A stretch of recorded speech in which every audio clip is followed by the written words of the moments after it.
నలుగురు మూర్తులకు సంబంధించిన కథ ఇది. ఇప్పుడు ఒక ఊరిలో అత్యంత ధనవంతుడు ఒక ఆయన ఉంటాడు. ఆయన ఒక నలుగురిని పని మనుషులుగా పెట్టుకుంటాడు.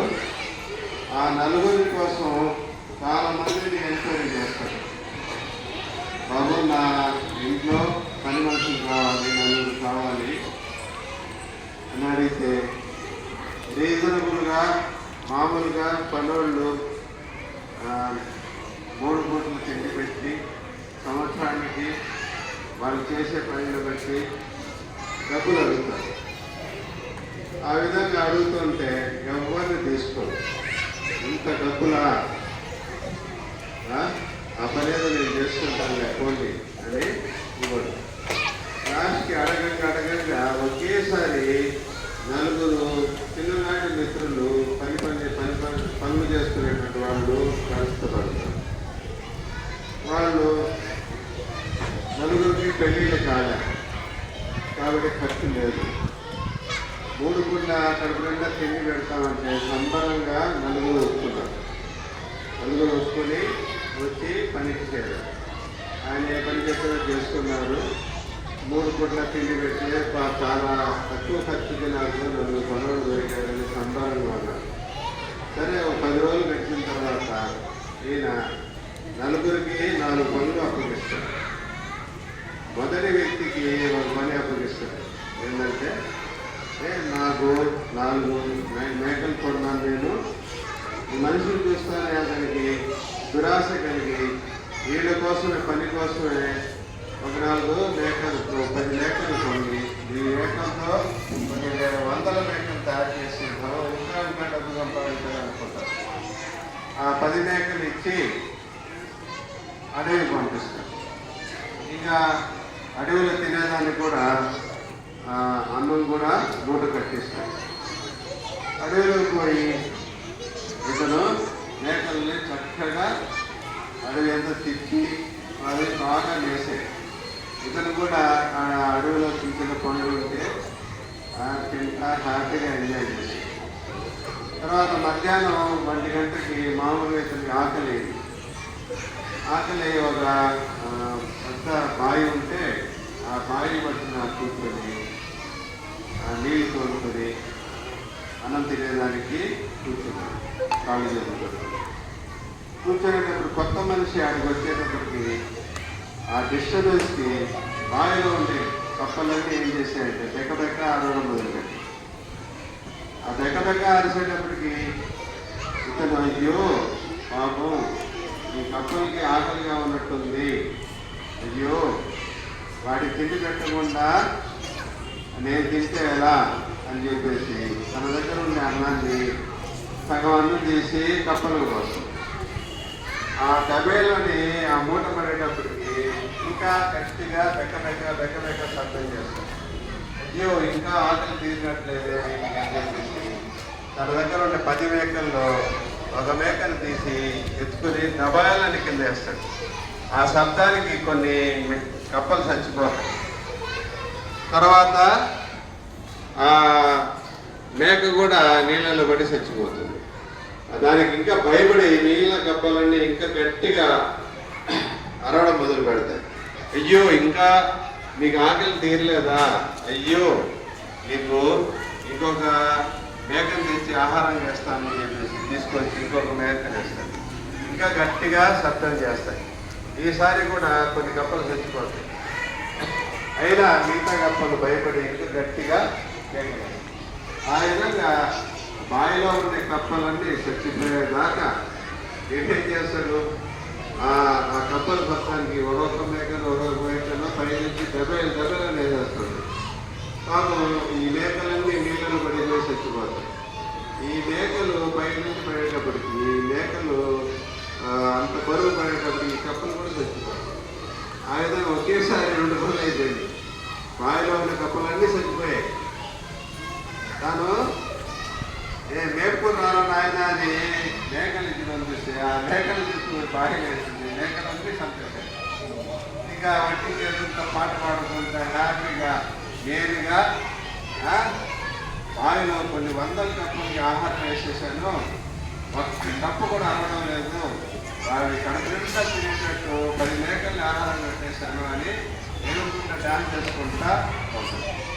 సరే, రెండవ అతనికి ఒక పని చెప్తాడు. రెండవ అతనికి ఏ పని చెప్తాడు?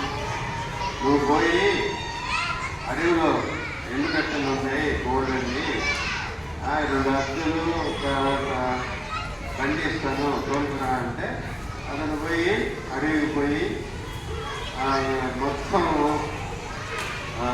బండి అంతా నిండుగా కట్టెల మోపు నింపేస్తాడు. ఇంకా హ్యాపీగా అది గుట్ట ఎక్కి దిగి, కొండ కదా, కొండ ఎక్కి దిగి కింద ఉండే అన్నీ ఏరుకొని వస్తాడు. అప్పుడు బండి నిండిన తర్వాత కొండ మళ్ళీ ఎక్కి దిగాలి కదా, ఆ ఎక్కేటప్పుడు కిరుగు శబ్దం అని వస్తుంది. అయ్యో ఈ బండి ఏడుస్తుంది, ఎద్దులు ఏడుస్తున్నాయి, ఈ బరువు మోయలేకుండా ఉన్నాయని అయ్యో అయ్యో అని ఆ బండిలో ఉండేటువంటి సగము గట్టి పుల్లలన్నీ తీసి తింటేస్తాం. ఇంకొద్ది దూరం పోయిన తర్వాత ఆ బరువుకి ఆ మిగతా బరువు కూడా తిరుగు శబ్దం వస్తాను, ఏడుస్తానే శబ్దం వచ్చింది. మిగతా కర్రలు కూడా తీసేసి కింద పడేస్తాం. ఇంకా బండిలో ఏం బరువు లేదు, ఇంకా సునాయాసంగా కొండ ఎక్కేసింది శబ్దం లేకుండా. నేను ఈ ఎద్దులకి నొచ్చి తగలకుండా, బండికి నొచ్చి తగలకుండా సుఖంగా తీసుకొచ్చేసానని సంబరంగా వచ్చేస్తాను. తర్వాత మూడో వాడికి ఏం పని చెప్తానంటే,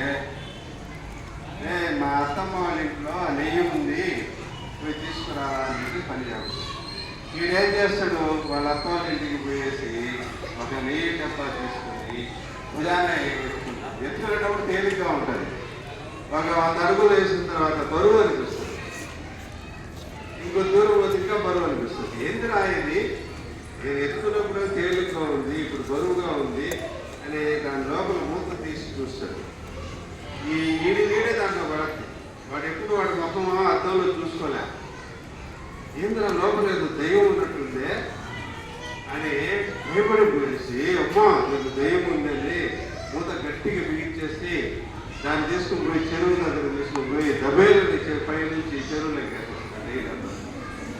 వీడపై తేలిగ్గా మా స్వామి మీ అత్త వాళ్ళ ఇంట్లో దయ్యం ఉంటే తీసి చెరువులో వేసేసాను చెప్పేదానికి నవ్వుకుంటా వస్తాడు.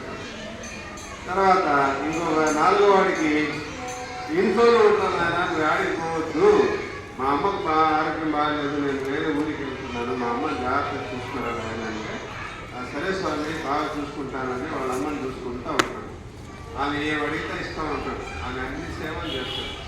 అనుకోకుండా ఒక పెద్ద కందిరీగి వల్ల జుమ్మంటూ వచ్చేసి ఆ మీద వాళ్ళు, అప్పుడు వీడు చేతితో ఊపుతాడు, రకరకాలుగా తరుముతాడు. ఎంత తరిగినా కూడా అది అటు తిరిగి ఇటు తిరిగి ఆమె మొక్క మీదనే కూర్చుంటాం. ఇది పేదలైపోయాడు. ఏం చేస్తాడు, పెద్ద రోగం తీసుకొని ఎంత చెప్పినా వినడం లేదు అని చెప్పేసి తీసి బలంగా కొడతాడు. తల అంతా పగిలిపోయి, ముక్కంతా పగిలిపోయి ఏటికి ఆ ముస్లాన్ని చచ్చిపోతాడు. వీడు సాయంత్రం వచ్చి చూస్తే ఏముంది, ఈ పిసినారి ధనవంతుడు ఇంటికి వచ్చి చూస్తే ఏముంది, వాళ్ళ అమ్మ చచ్చిపోయింది. వాడు కొన్న 10 మేకల్ని వాడు బాయిలేసి చెప్పేశాడు. 3వవాడు బండి తీసుకురానా అంటే ముద్దు చేతులతో వచ్చాడు. 4వవాడు చూస్తే నెయ్యి డబ్బా తీసుకొని ఎక్కడేస్తాడు, ఆయన నువ్వు గుర్త పుణ్యాన డబ్బులు లేకుండా వస్తున్నారని నలుగురు పెట్టుకుంటే నలుగురు 4 విధాలుగా నాకు అన్యాయం చేశారే అని ఏడుచుకుంటా పిసినారితనం ఎంత ప్రమాదం అని అర్థం చేసుకుని చెంపలేసుకుని, ఇక నేను పిసినారితనం పోను, ఎవరంత కష్టపడితే వాళ్ళ కష్టానికి తగిన ప్రతిఫలం నేను ఇస్తానని చెప్పేసి చెంపలేసుకొని ఇంకా జీవితంలో బాగా పనిచేసే వాళ్ళకి మనం పెట్టుకుంటాం. అంతేగాని పిసినారితనానికి స్థానం లేకుండా జీవిస్తాడు. అంటే మనకు ఉండాలి, మరి వేరే వాళ్ళు దోచుకునేంత పిసినారితనం ఉండకూడదు. ఇటువంటి కూతురు తగిలితే అసలుకే మోసం వస్తుంది. అర్థమైందా కథ? బాగుందిరా? విన్నారా అందరూ? ముందు వినడం నేర్చుకుంటేనే చదువు వస్తుంది. నాకు వినాలి, విన్న తర్వాత ఏదైనా అడిగితే చెప్పాలి. సరేనా? చెప్తారా ఎవరన్నా? నెక్స్ట్ క్లాస్ లీడర్ ఎవరు? మై మోక్ష సుప్రియ స్టాండప్.